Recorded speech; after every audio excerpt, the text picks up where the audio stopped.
Cause I'm in the stars tonight. So watch me bring the fire, set the night light. Nah, penasaran kan kenapa ada lagu BTS di konten video ini? Sesaat lagi di channel Mr. and Mrs. Fit.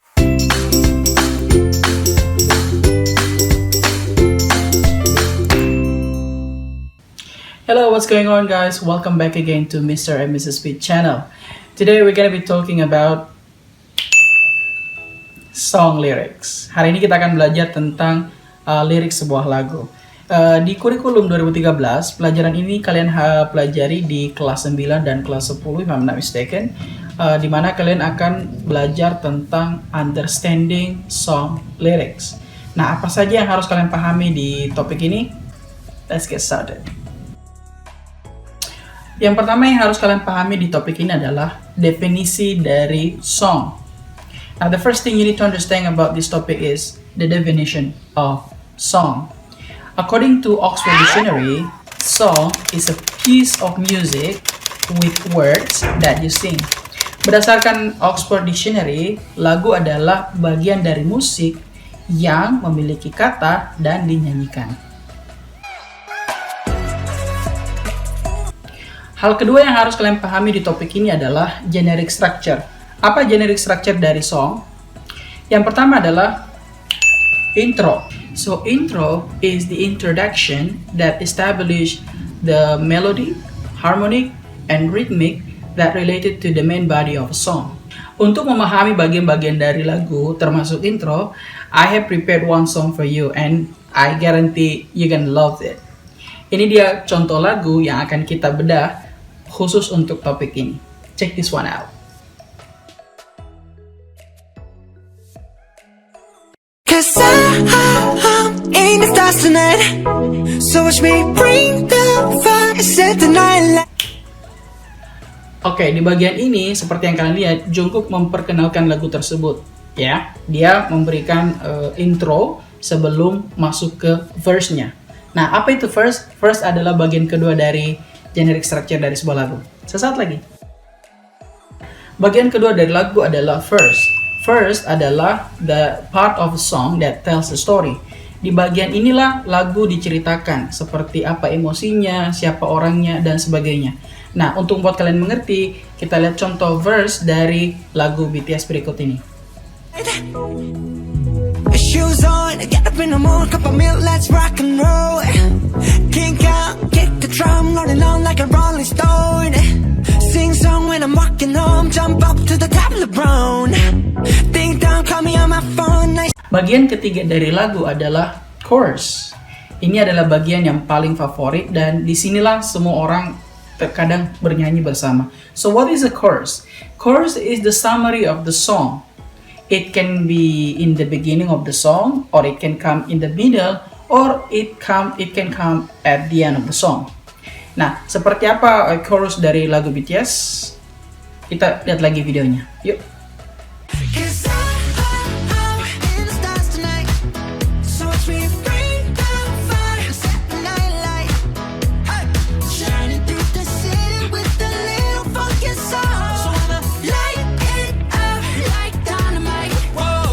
The last structure of song is called bridge. This is the part of a song that shifts. It can change the tempo, the volume, and etc. Nah, di bagian ini atau bagian bridge ini, disinilah kadang penyanyi mendapatkan break. Nah, seperti apa contohnya? Nanti kita lihat di lagu BTS.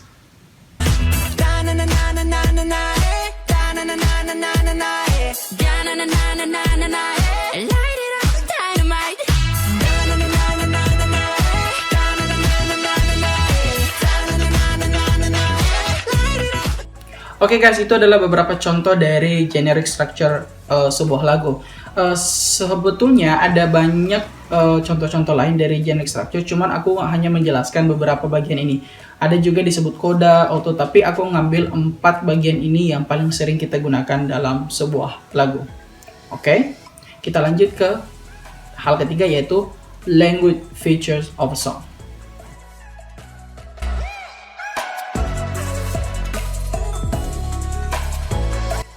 Oke, apa saja fitur-fitur bahasa dari sebuah lagu?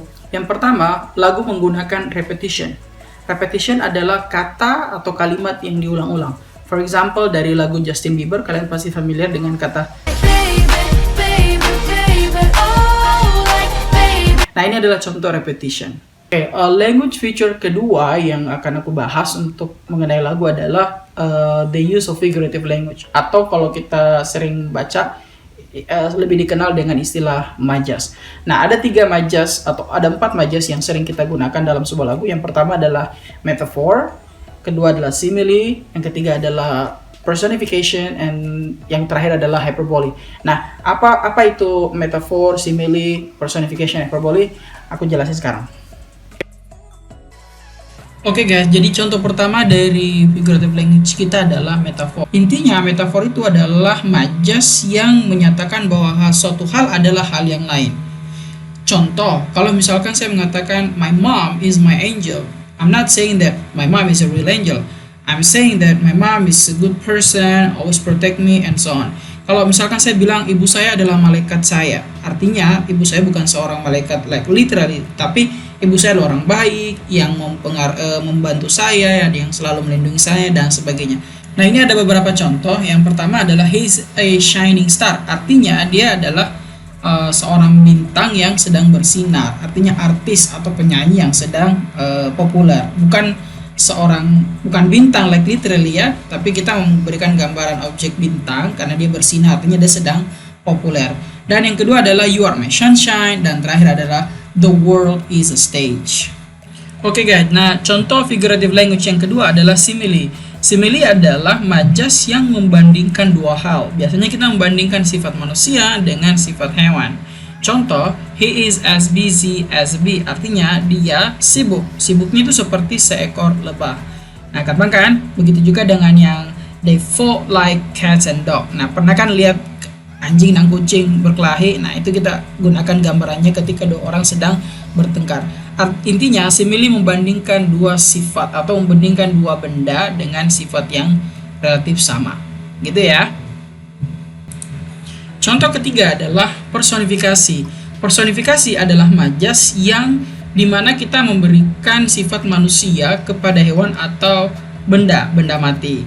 Contoh pada kalimat di sini adalah my alarm clock yells at me to get out of bed every morning. Jadi jam alarmnya katanya berteriak ke saya untuk membuat saya bangkit dari tempat tidur. Nah, yang bisa berteriak biasanya kan manusia kan. Nah, itu sifatnya kita berikan ke alarm clock, itu disebut personification. Yang kedua adalah my house is a friend who protects me. Nah, yang biasanya melindungi kita kan manusia nih. Nah, itu sifat itu kita berikan ke rumah karena rumah itu tempat kita berlindung. Ini adalah contoh personifikasi. Gitu ya, gampang kan? Oke, yang terakhir adalah hyperbole. Hyperbole adalah majas yang melebih-lebihkan sebuah kegiatan atau aksi. A figure of speech that use extreme exaggeration to make a point or show emphasis. Contohnya, kalau saya bilang I had a ton of homework, 1 ton pekerjaan rumah, itu tidak mungkin. That's impossible. I'm just saying that pekerjaan rumah saya banyak, cuma saya lebih-lebihkan jumlahnya, right? Juga ada contoh I have told you to clean your room a million times. Nah, itu nggak mungkin kalian ngomong sampai 1 juta kali untuk menyuruh orang membersihkan ruangannya.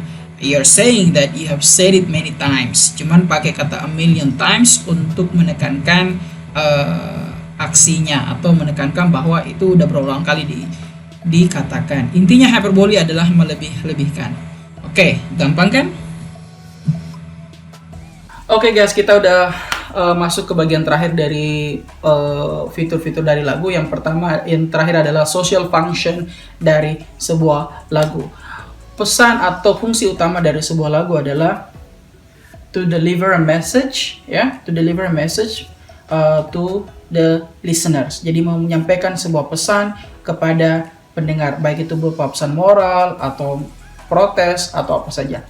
Yang kedua adalah to entertain the listeners. Nah, ini yang paling kalian harus garis bawahi karena ini yang paling umum digunakan untuk social function sebuah lagu. Yang ketiga adalah to be used as a media of communication. Digunakan sebagai media untuk komunikasi antara si penyanyi dengan si pendengar. Oke? Alright guys, it's time for you to practice. find the message behind the song or the social function of the song? Write your answer in the comment section below.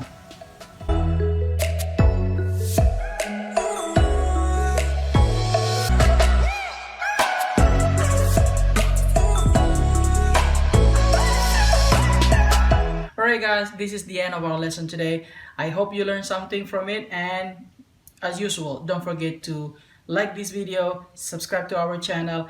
That's all from me. See you next time. Mr. Fit signing off. Bye-bye.